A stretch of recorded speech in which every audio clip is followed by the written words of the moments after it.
Il est 23 heures. Vous savez que vous devriez dormir. Vous savez que demain commence dans moins de 8 heures.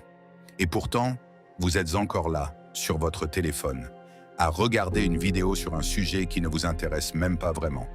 Vous n'avez rien décidé de tout ça. Personne ne vous a forcé. Une partie de vous, une partie très intelligente, sait exactement ce qu'il faudrait faire. Et malgré ça, une autre partie de vous, plus discrète, plus puissante, a gagné.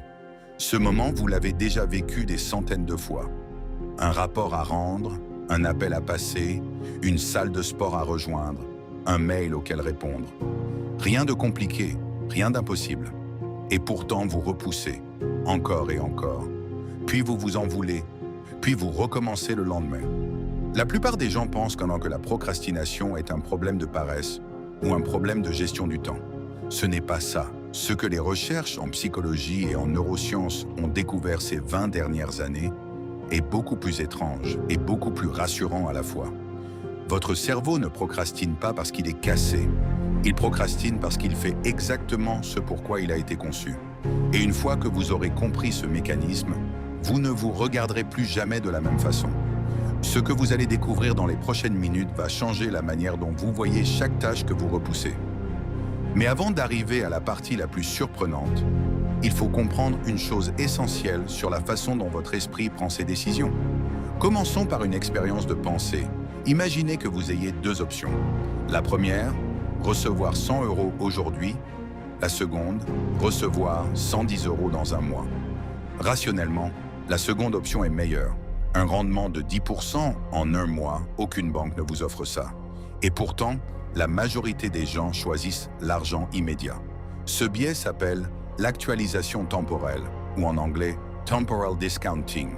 Plus une récompense est lointaine, moins elle nous semble réelle, moins elle nous semble précieuse, même si objectivement, elle vaut plus. Maintenant, transposez ça à votre travail. Quand vous devez écrire ce rapport, faire cet exercice, préparer cet examen, il y a deux forces qui s'affrontent en vous. D'un côté, une récompense lointaine et abstraite, la satisfaction d'avoir terminé, la promotion possible dans 6 mois, le corps que vous aurez dans un an. De l'autre côté, une récompense immédiate et concrète, le soulagement de ne pas avoir à affronter cette tâche maintenant, le plaisir de scroller sur votre téléphone, le confort du canapé. Votre cerveau, comme celui de n'importe quel être humain, valorise systématiquement ce qui est proche plus que ce qui est lointain. Ce n'est pas un défaut de caractère, c'est un algorithme ancien, hérité de millions d'années d'évolution, où la survie dépendait de décisions immédiates bien plus que de projets à long terme. Un ancêtre qui aurait passé trop de temps à planifier au lieu de manger quand la nourriture était disponible aurait eu moins de chances de survivre. Nous sommes les descendants de ceux qui privilégiaient l'instant présent. Mais ça, ce n'est que la première pièce du puzzle. Ce qui rend la procrastination si particulière, si difficile à combattre avec la simple volonté, c'est qu'elle n'est pas seulement une question de calcul entre présent et futur. Elle est une question d'émotion. En 2013, la chercheuse Fuchsia Sirois, qui a consacré une grande partie de sa carrière à l'étude de la procrastination, a proposé une idée qui a bouleversé la manière dont les psychologues comprenaient ce comportement. Selon elle, la procrastination n'est pas un problème de gestion du temps. C'est un problème de régulation émotionnelle. Autrement dit, vous ne repoussez pas la tâche elle-même. Vous repoussez l'émotion négative que cette tâche provoque en vous. Pensez à la dernière fois que vous avez remis une tâche à plus tard. Ce n'était probablement pas parce que vous ne saviez pas comment vous organiser. C'était parce que cette tâche déclenchait quelque chose de désagréable, de l'ennui, de l'anxiété, un sentiment d'incompétence, la peur de mal faire ou simplement l'inconfort de s'y mettre. Et face à cet inconfort, votre cerveau a fait ce qu'il fait depuis toujours.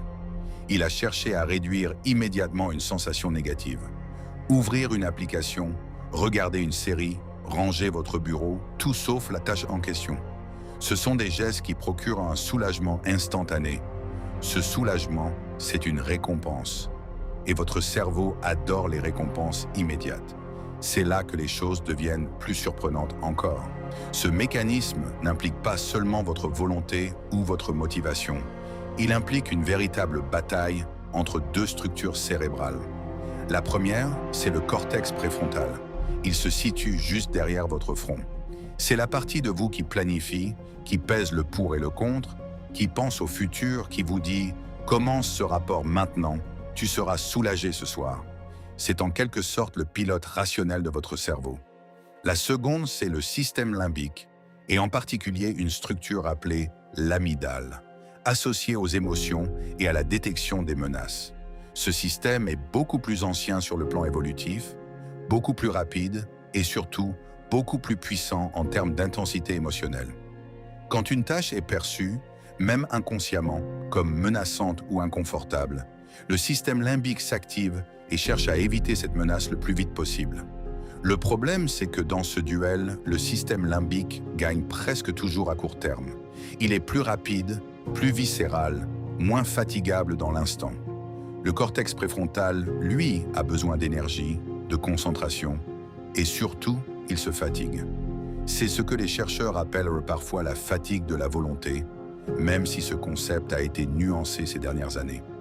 Ce qui reste vrai en revanche, c'est que plus vous êtes stressé, fatigué ou submergé émotionnellement, moins votre cortex préfrontal a de ressources pour l'emporter face à l'envie immédiate d'échapper à l'inconfort. Voilà pourquoi la procrastination frappe plus fort le soir qu'au réveil. Voilà pourquoi elle s'intensifie pendant les périodes de stress, alors même que c'est précisément le moment où vous auriez le plus besoin d'être productif. Mais il y a un détail encore plus fascinant, et c'est peut-être le point le plus important de toute cette vidéo. Ce n'est pas la difficulté objective d'une tâche qui déclenche la procrastination. C'est la manière dont vous l'anticipez. Une étude célèbre a montré que les personnes qui procrastinent le plus ne sont pas celles qui ont les tâches les plus difficiles à accomplir. Ce sont celles qui ont l'anticipation émotionnelle la plus négative envers ces tâches. Autrement dit, ce n'est pas l'examen qui est terrifiant. C'est l'idée que vous vous faites de la sensation que vous allez ressentir en révisant. Ce n'est pas l'appel professionnel difficile qui pose problème. C'est l'inconfort anticipé de cette conversation. Votre cerveau réagit à une prédiction, pas à la réalité. Et cette prédiction est presque toujours exagérée. C'est ce qu'on appelle en psychologie le biais d'impact affectif, la tendance à surestimer l'intensité et la durée d'une émotion future, qu'elle soit positive ou négative. Vous imaginez que commencer ce projet sera insupportable.